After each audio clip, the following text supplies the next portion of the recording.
Hi there once again, I'm Ricky Fleming, I'm from Moshville Times. I'm delighted to be welcomed by Matt Davidson, the guitarist for Repulsive Vision, as well as a host of other bands, but tonight we're going to be talking about Repulsive Vision.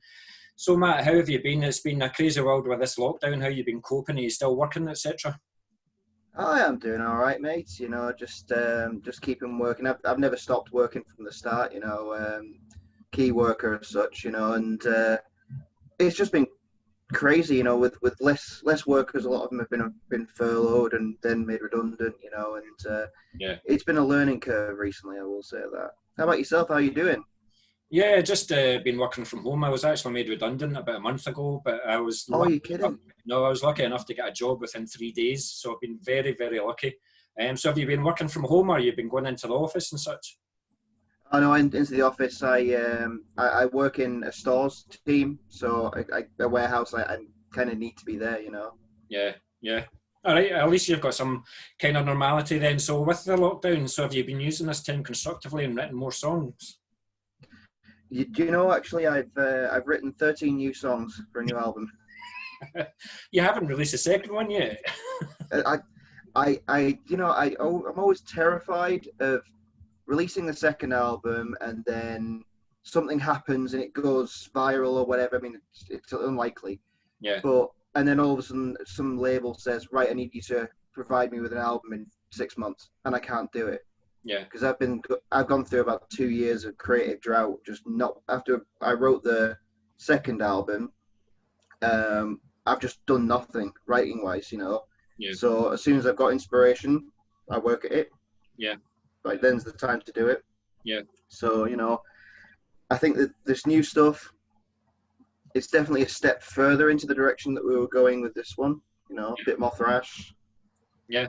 So when did you stop writing for the second one, and when did you start writing for the third? Oh God, I think the vast majority of it was written. I think we released the first album in 2017, Yeah, and we'd already started writing a few of this. We'd already started playing a few of those songs live yeah, at that point. yeah, Because we've been writing the first album for a long time. It just, whenever I say, oh yeah, we formed in 2010, it's truthful, but at the same time, we weren't really a band as such, a proper band, till about 2015. yeah, So that first 5 years, we were kind of melding the songs and kind of getting used to it. yeah, So that when we did the first album, it was kind of stuff that was already 5 years old at the time when we were about to record it. And then when it was released in 2017, I had a good chunk of material. We'd started working together on new stuff, and I think we finished writing it. I think, well, we actually completed writing it when we were like a month away from the studio, because we were still kind of chopping and changing stuff. But yeah. And then this one, I think I had 1 or 2 songs that were kind of half finished, and then I've just gone straight into it. So the 13 songs then, is it just the guitar parts that are fully written, or have you actually got the drums and everything recorded as well, or what stage is that? Oh, whenever I write, I write everything onto Guitar Pro. Okay. So I will program the drums. I'll write the bass parts. I will usually stick to just instruments at that point: guitar, bass, and drums. Yeah. Then I'll create a little demo and then play it till I hate it. Yeah. And then chop it up and change it and think, okay, that needs to be 4 times rather than 2, or I'm playing that too often. And it's a good way of presenting to the band what I've got in mind. Then, of course, everything's up for grabs. If the structure doesn't suit, then we'll change that. I'm so lucky to have great musicians like, Mark, our bass player, is incredible, just coming up with weird little bits that I thought, I never even thought of that. Our drummer's great, and he'll just add this little fill here that I had that's incredible. It just elevates the music, and I think that's the big difference between the first one that was largely written by me on my own on a laptop, Yeah. and the second one where we've all kind of worked together, knowing each other's strengths. Yeah. Yeah. So with the lockdown still pretty much happening here in Scotland, we seem to be like a few weeks behind you. So how are you guys communicating your ideas to each other then? A lot of Facebook Messenger. Yeah. we've been practicing over the past few weeks. So obviously socially distanced. We've got quite a good practice room that's our own. All right. So we can just kind of come and go as we please, So we got so sick. You've had quite a few jamming sessions then, yeah?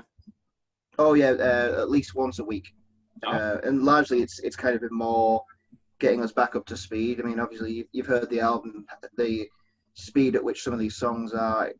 If you're not doing it constantly, you need to kind of be practicing, Yeah.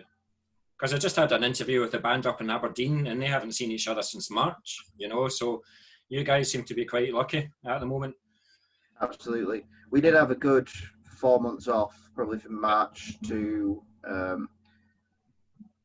might not have been 4 months, but we've been practicing probably for about a month now.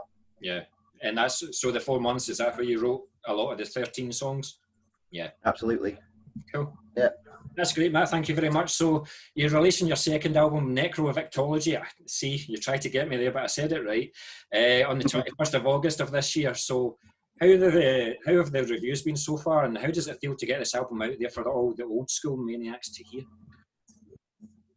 Well, the reviews so far, we've heard only a few now. I mean, we'll hopefully be hearing a few more in the next few weeks, Yeah. Reviews have been relatively positive. I think it's quite obvious when you listen to the Carcass, the Entomb, the Obituary kind of comments, which are constantly there, and everyone has to mention the punk element, the short songs, but evolving from the last album and taking it a bit more technical. Yeah. As we've kind of got more of a kind of, I wouldn't say progressive, that's a bit unfair, but it's kind of it's elevated the musicianship with what we've done, and I think that's kind of what's been seen with it. I am so ready to get this album out. Yeah, it's been a while. Playing the same songs from the first album for so long, and you just think, well, I can't wait to finally get this one out. And I think this is more us. Yeah. So you're happy with the sound that you've got this time? Absolutely, yeah. I think that the production's fantastic. Dean did a phenomenal job.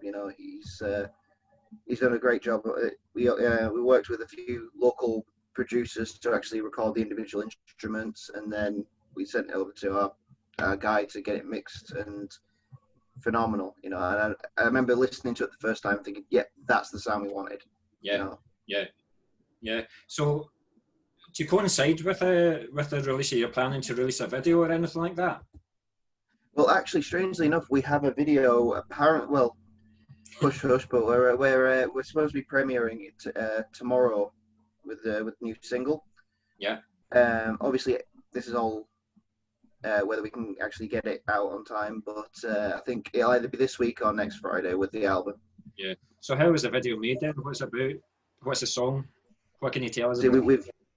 We've done a video on Other Than Divine, and it's bittersweet, to be honest, because we had a full plan, like a storyboard made up of what we were going to do, because Other Than Divine's about faith healers. Yeah. And we wanted to try and have this huge kind of theatrical, kind of like we did with Premature Burial on the first album, something a bit more kind of story driven. Yeah. And we had this huge idea, and of course COVID hit. So it's like, we need a video, we want something, and to me, I think Other Than Divine has some of the most, has the strongest lyrics for me, and it was kind of like a teamwork effort, because I think Gary's our drummer is a phenomenal lyricist, and me and him worked together on those ones, and I think it says everything we needed to say about it, and I can't wait to see what.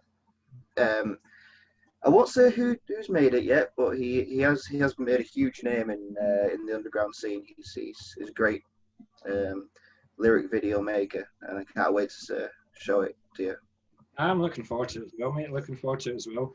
So for those that are new to the band then, so how would you say it compares to the debut album, and do you think you've found the sound that you've been looking for with your latest album?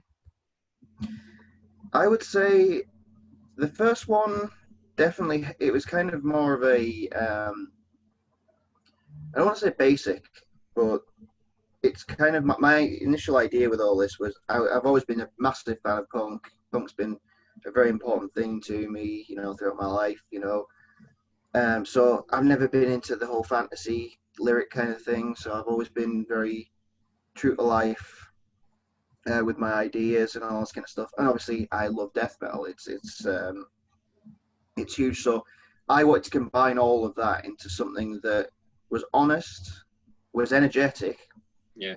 Because I was in it was kind of like a death doom band before that, and I can't hack doom playing doom live. So I love doom, but I just can't play it live. And you like the faster, I think that. Sorry. You like the faster moments? Oh, totally. It's just all the energy. And the first one, I think I was just kind of picking apart what I liked from Obituary and Entombed, and putting it together and thinking, right, okay, that fits, and there's a discharge section here, and and that sounds cool. This time round, I've been able to, because I had my own echo chamber where I was writing it myself for myself with no aspirations to do anything further. Yeah. Then once I got a team together who were kind of saying, well, what about this? What do you think about this? What do you think about that? Also, I'm not the best lyricist in the world.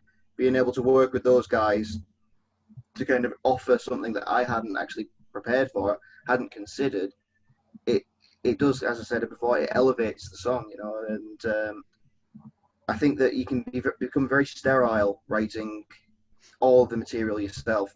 Yeah. And that's the difference. That's the biggest difference out of it. The sound in itself, I think we could probably do a bit more in the thrash kind of side. I've been loving playing a lot of this thrash, and a lot of the new stuff is very thrash, So who knows?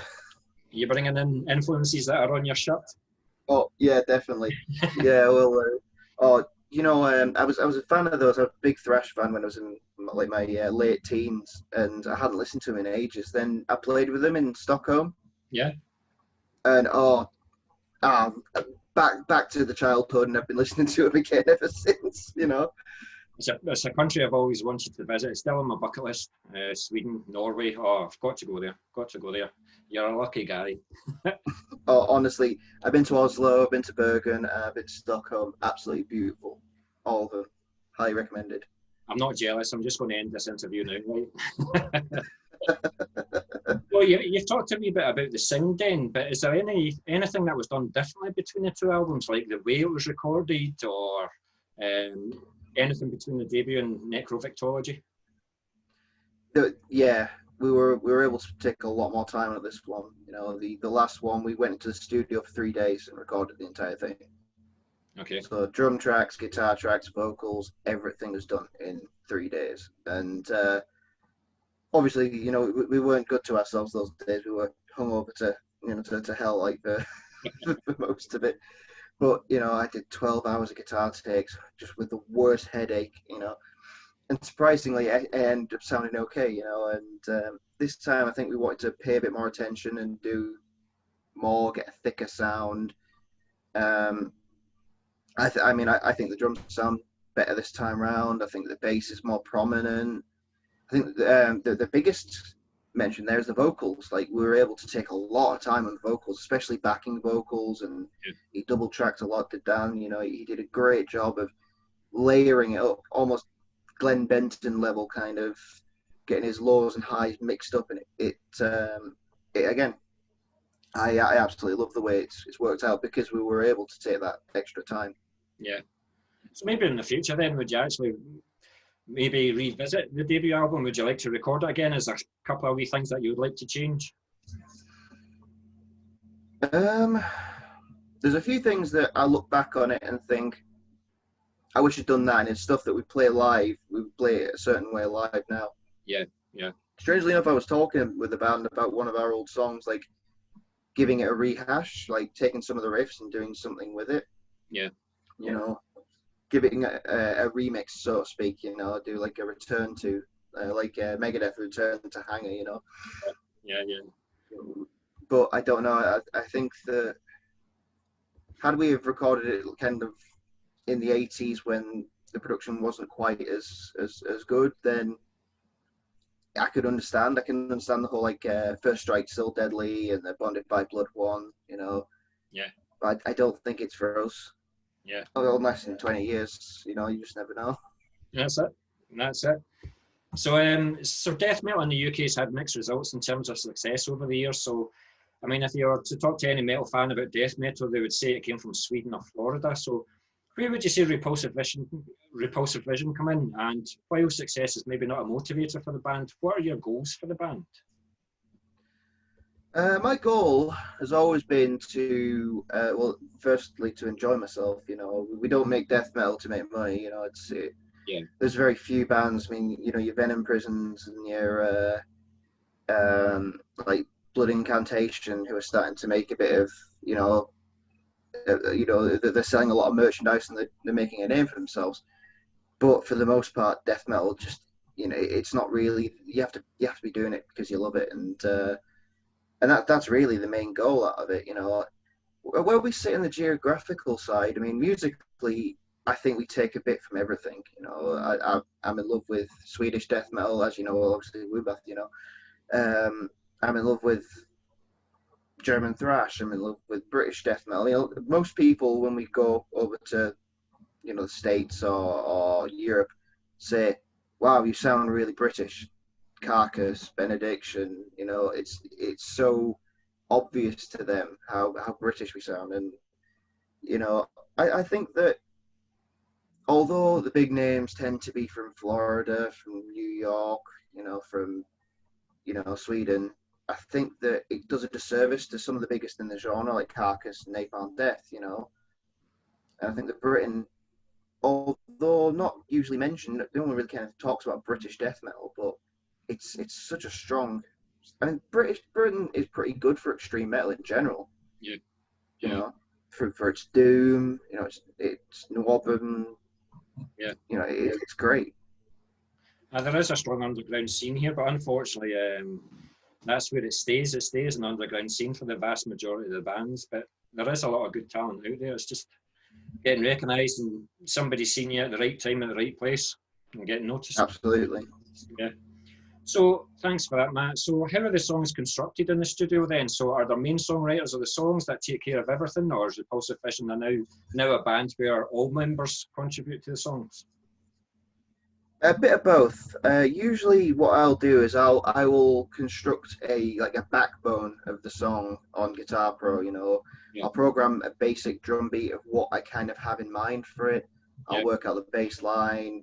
I'll try and work out the guitars. You know, and then I'll go into Studio One. I'll put my drums onto there. I'll re-record it as like a demo.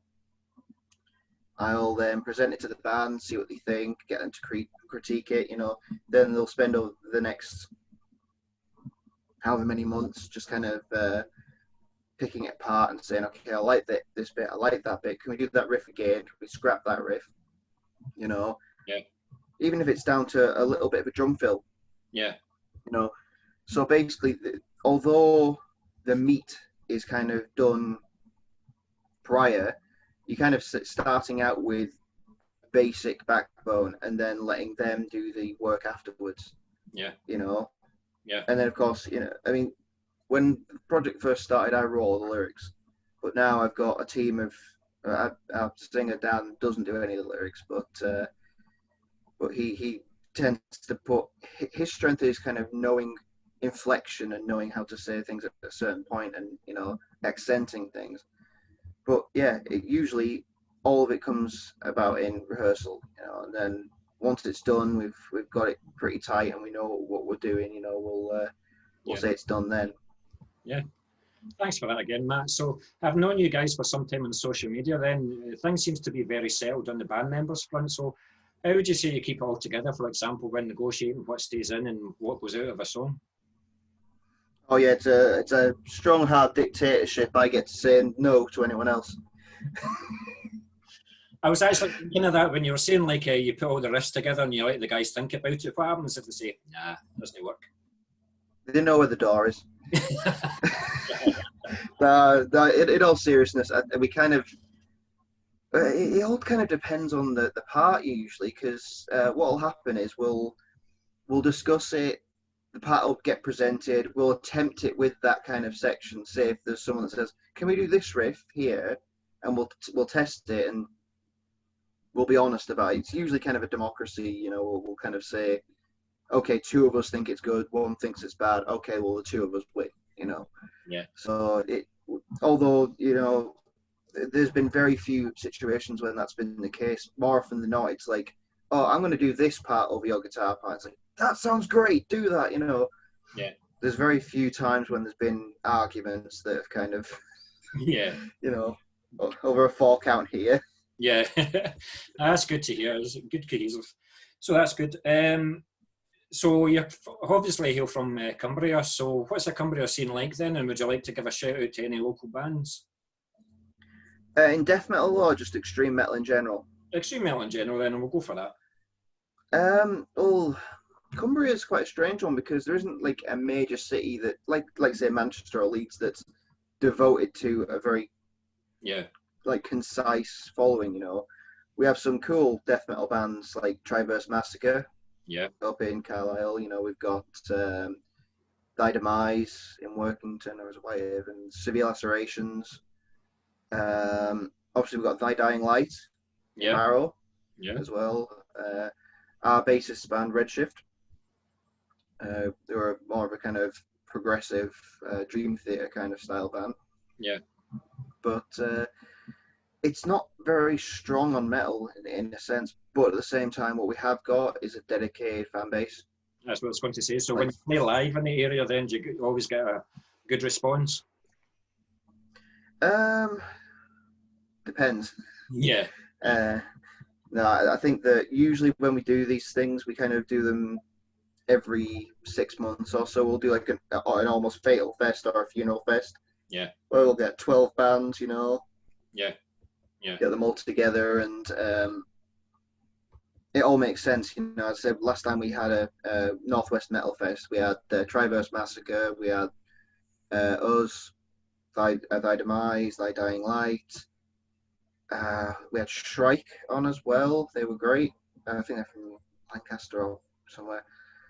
But, you know, just as much as we could, you know, Prospect Zero, a punk band was local, you know, we want to try and get as much local talent on one bill. So, you know, of course we've got James from Ward 16 from Barrow as well.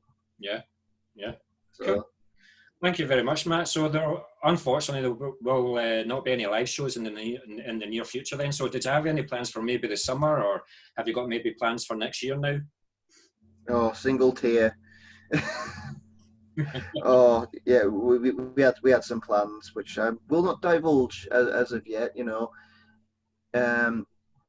But we've been confirmed for a few festivals over in Europe.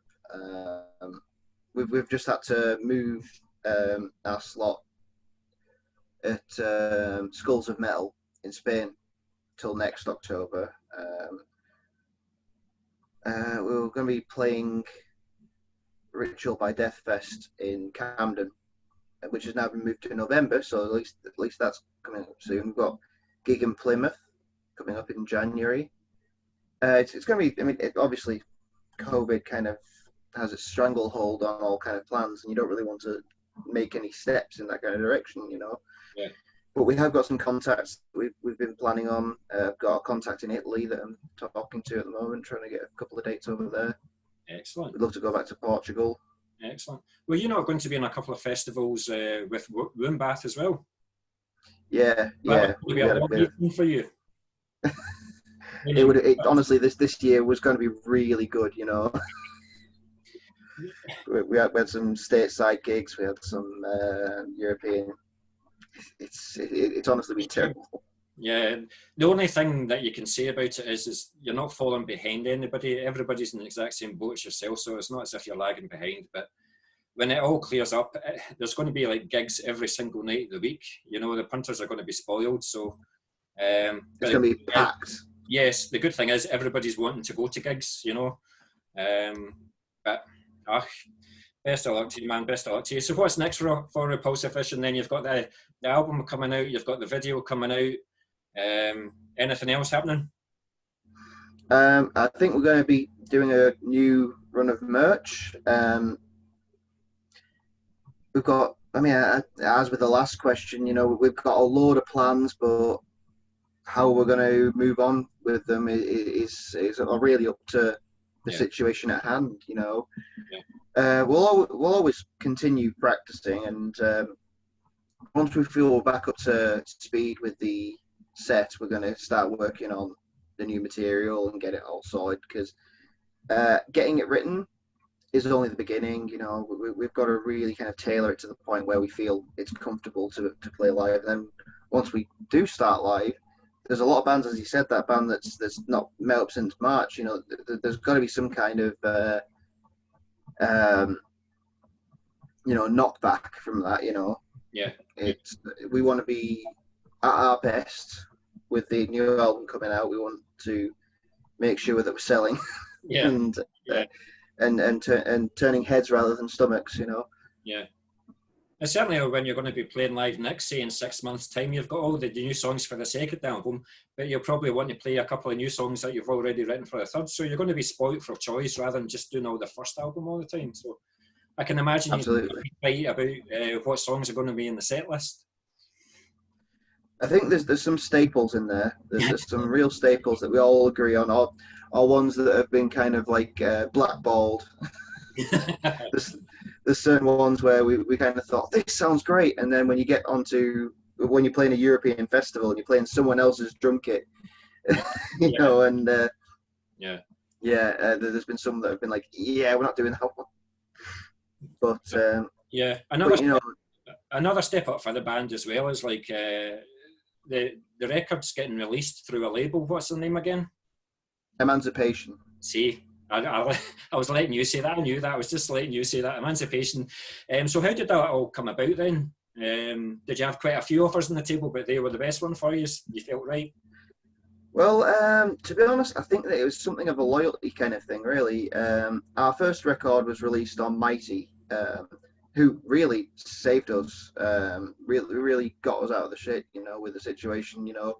Yeah. We'd originally been signed to a record label. I won't say their name, but we were signed to them. We had an album release party, but thankfully we had a 90-day clause that we had an album release party without an album. They basically didn't print them, didn't send them, but because it wasn't sent to us on that 90th day, we could get out of the contract. Yeah. Well, by that point, we've done the promotion, we've done all that, and thankfully Mighty came back at the right time, offered us an amazing deal, especially for an unknown band like us, and it propelled us so much further. Yeah. Now, Emancipation is Mighty, but it's a subsidiary. Yeah. So it's the same label, but it's focused on death metal purely. Yeah. Especially old school, you know. So now bands like Brutality and Creeping Flesh. Who else is on the label? I love Brutality. I can't pronounce the name, but it's like Putreon. Thorium as well are on the label, and they're all bands that were on the previous label with us who've moved across. You know, and to be honest, it's great to see that they're putting so much focus on that style, because it is a niche style, you know. Yeah. But that's where it came about. Was basically we worked with them for several years during the Look Past the Gore cycle, and then we played there. They have a festival called Nordic Noise that they usually do in Copenhagen, and we did the one in Newcastle. So and basically we were able to play live for them for the first time, and pretty much immediately they said, we want to hear your new album, we want to move on this. And they offered us a great deal, CDs and vinyl, and you know, and it's like I said, we couldn't say no. Yeah, just like I said earlier, you got just somebody seeing you in the right place at the right time. And you hit it off, mate. Well played. So, just one or two wee questions left. So, what guitars do you have, and what did you use for recording the new album then? I've been a Les Paul player ever since I was 12. You know, my first guitar was an Epiphone Les Paul, and I've been playing them ever since. You know, currently at the moment I'm playing it's an Epiphone Les Paul Custom with EMG pickups, Sunburst, and you know it just sounds great. It plays great. You know, it's so versatile, and it's chunky without being too chunky, you know. And I think that's always been what I've needed. You know, I've had Ibanez's, I've tried and all that, and the thin neck and the low action just does nothing for me. I've never been a shredder. I've been more of a blues kind of style, as you can probably tell by my solos. I'm not much of a virtuoso kind of player. So for me, Les Pauls have always just, you know, you can feel that you're wearing it. You know, you can feel everything that you're doing. It feels so natural to me. So yeah. Beyond that, I mean, I play a bass that's practically a Les Paul bass version. You know, so that's all I've ever used. You know. Yeah. So when you're playing a gig live, then how many guitars do you bring up with you on tour? Just one. Just the one. What happens if a string breaks? I start crying in the corner.